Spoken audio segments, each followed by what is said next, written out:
یا ایھا الذین آمنو اے ایمان والو اتقوا اللہ اللہ نے یرے گا اللہ نا یرے گا اللہ نے وہ یرے گا ولتنظر اور سوچو کا فکرو کا ولتنظر ہر یو نفس سوچو کی اے زبم سوچ کوم او تاسم سوچ کوئے پس ما قدمت لغد ما قدمت لغد چې سبا د پاره ما سو لګل سبا دا سبا نه چې دا ورځ تیر شي سبا راشي نه سبا د قیامت ورځ ته الله وي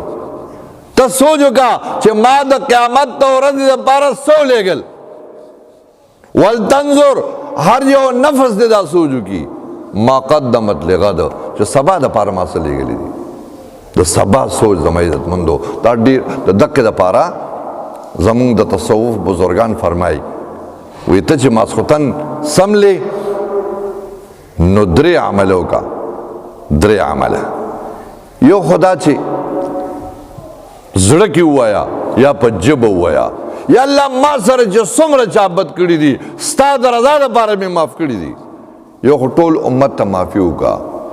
او دویم د خپلو ګناهونو نه توبه او استغفار ووایا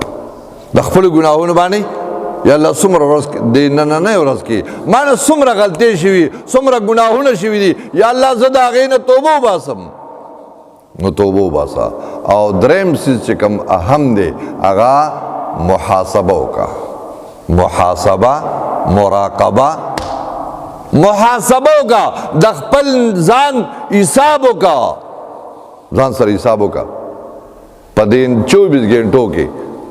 په دې 24 غنټو کې ما الله څومره راضي کړ څومره خوشحاله کړ او شیطان مې څومره خوشحاله کړ الله مې څومره خفه کړ شیطان مې څومره خفه کړ شیخ ادریس وایي که نه په نیکۍ باندې شیطان خفه کېږي یو کس وي په لار روانو ستړی شو د یو دیوال سوري ته چې کوم دی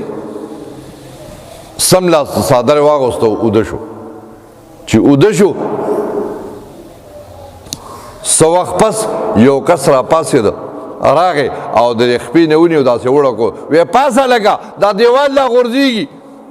دا دیوال لا غورځېږي چې پاسېده چې څنګه پاسې دیوال لا غوښه درست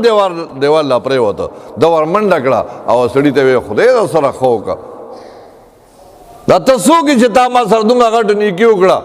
چې زه دې چې کوم دی د مرګ نه بچ کړم دیوال لا پرېوتو او تا سره پاسولم او ته ما پیژنې وی نه وی زه شیطان یم زه شیطان یم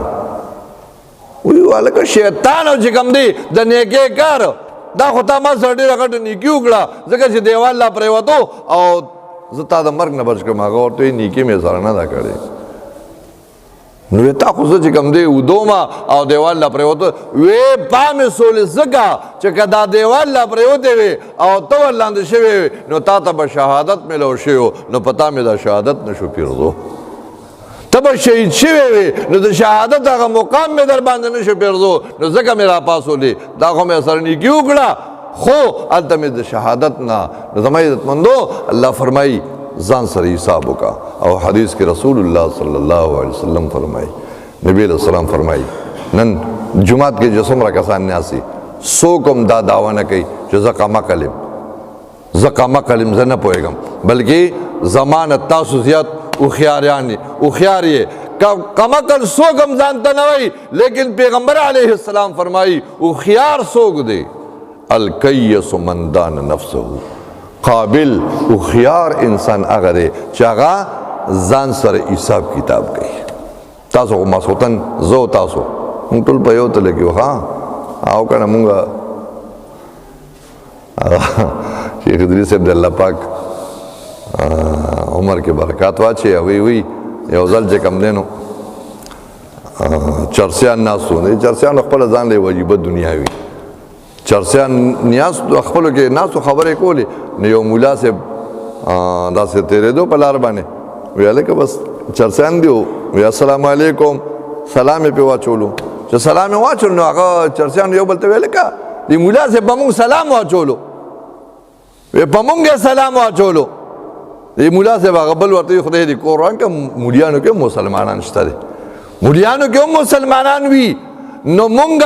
ټول په یو تله کې وو. نو نبی علیہ السلام فرمایي الکیس من دان نفسه، هوښیار انسان هغه دی چې ځان سره حساب کوي، او بل یو خو ځان سره حساب کوه، بل وعامل لما بعد الموت، مرګ نه وروسته زندګۍ دپاره سوچ کوه.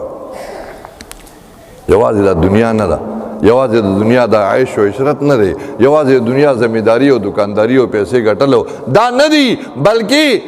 مرګ نه وروسته زندگی چې کومه روانه ده، یا الله قبر کې به څه کوي. په دې حالت کې ماله مرګ راغی، په دې حالت کې ماله مرګ راغی، زه ګناهګار سر نه خپو پورې ګناهونو کې ډوبې ما، او مرګ راغی او زه مړ شومه، ما قبر کې کیږي، ماله به فرشتې راشي، ما نه به تپوس کوي، زه به څه جواب ورکوم؟ زه به څه ویم؟ نو وعامل لما بعد الموت، مرګ نه وروسته زندګۍ دپاره زما عزت